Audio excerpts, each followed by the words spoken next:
friends. Good evening and welcome once again to the weekly market analysis. हमारी budget rally continue हो रही है।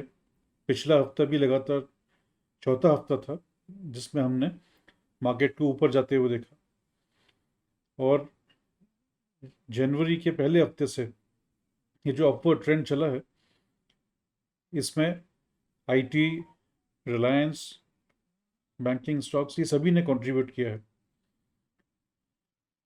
अब आने वाले हफ्ते में चूँकि हम बजट के नज़दीक अब पहुँच रहे हैं, 1 फरवरी को बजट है, तो एक प्रॉफिट टेकिंग का एक रुझान आ सकता है second half of the week से।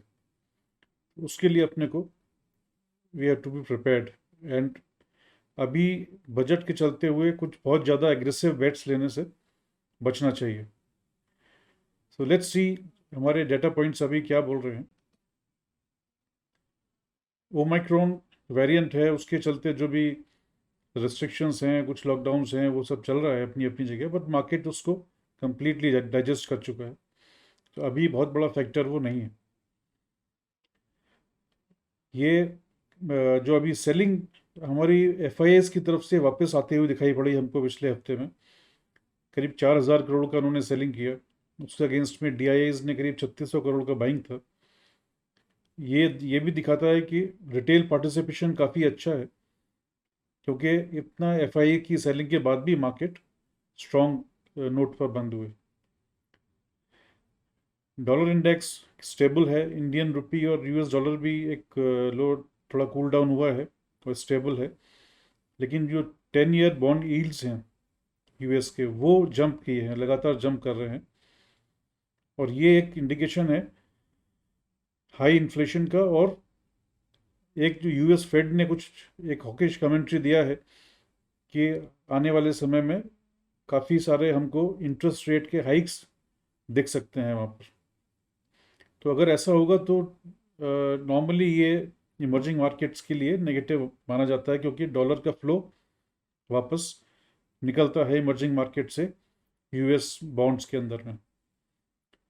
तो ये देखना होगा कि इसकी ट्रेजेक्ट्री कैसे प्ले आउट करती है। हमने जैसे पहले बात किए थे कि 2022 में हम साइडवेज मार्केट देखेंगे, तो शायद ये एक वन ऑफ द फैक्टर्स होगा इम्पोर्टेंट जो उस थीसिस को सपोर्ट करता है, और वही हम आगे देखने वाले हैं, downwards to sideways over a period of 1 year.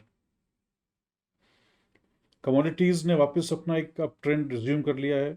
Metals, crude सभी काफ़ी हाई प्राइसेस पे आ गए हैं, तो इससे रिलेटेड जो भी स्टॉक्स हैं उनको फ़ायदा होगा, और इससे जो नेगेटिवली इम्पैक्ट होते हैं स्टॉक्स वो नुकसान में जाएंगे, जैसा कि एफएमसीजी जिनके इनपुट कॉस्ट बढ़ जाती है, या ऑटोमोबाइल्स जिनकी इनपुट कॉस्ट बढ़ जाएगी मेटल्स के एक्सपेंसिव होने से।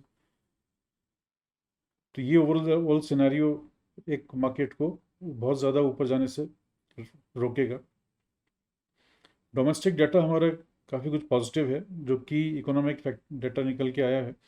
खासतौर से बैंक लोन का जो ग्रोथ का रेट है वो काफ़ी अच्छा निकल के आया है, और जब कोविड इम्पैक्टेड समय में अगर इतना अच्छा ग्रोथ है बैंक लोन्स में, तो आप समझ सकते हैं कि अगर जब नॉर्मलाइज हो जाएगी सिचुएशन तो ये और गति पकड़ेगा। जो तो पॉसिबल है कि हम मंडे को ओपनिंग में हम एक बैंकिंग स्टॉक्स में एक अपटिक देखें। इसके अलावा एचडीएफसी बैंक की रिजल्ट्स भी काफ़ी अच्छे आए हैं। इन्फ्लेशन एक हमको परेशान करने वाला जरूर एक फैक्टर है, अभी भी एक हाई लेवल पे है। होलसेल प्राइस इंडेक्स करीब 13.5% के आसपास, कंज्यूमर प्राइस इंडेक्स करीब 5.5% के आसपास। ये अभी भी हमारे इकोनॉमी को नेगेटिवली इम्पैक्ट करेगा। ओवरसीज क्यूज न्यूट्रल हैं, उसमें बस एक यूएस फेड का जैसे हमने बात किया, इंटरेस्ट रेट हाइक्स की ट्रेजेक्ट्री वो थोड़ा फास्ट करने के एक इंडिकेशन दिए हैं, जो मार्केट्स के लिए नेगेटिव हो सकता है। विक्स हमारा थोड़ा सा कूल डाउन हुआ है, बट स्टिल एक ठीक ठाक लेवल पे है। तो मार्केट ओवरऑल ऊपर की तरफ मूव करेंगे इस कमिंग वीक में भी, probably in the first half. Second half से हम बजट के नज़दीक पहुंचते पहुंचते थोड़ा प्रॉफिट टेकिंग देखेंगे। तो मेरा असेसमेंट है कि हम करीब 18,500 के नीचे ही हमको रहना चाहिए निफ्टी पर। स्टॉक्स में अभी हम और कोई फ्रेश टेक नहीं ले रहे हैं और कोई फ्रेश बेट नहीं ले रहे हैं। जो हमारे बैंक, हमने लास्ट टाइम एक्सिस बैंक को डिस्कस किया था, उसी को हम होल्ड करेंगे। और ये समझ लें कि जब भी हायर इंटरेस्ट रेट्स बढ़ाए जाते हैं, उसका एक पॉजिटिव इम्पैक्ट बैंकिंग स्टॉक्स पे आता है। तो अगर ये ट्रजेक्ट्री तेज़ होती है इंटरेस्ट रेट बढ़ाने की ग्लोबली, उसका इम्पैक्ट इंडिया में भी आएगा बिकॉज ऑफ इन्फ्लेशन। तो banking stocks definitely they will stand to benefit. तो बैंकिंग स्टॉक्स हमारे रडार पर रहने चाहिए। तो friends, this is all for this week. We are not taking any bets because of the ensuing budget on 1st of February।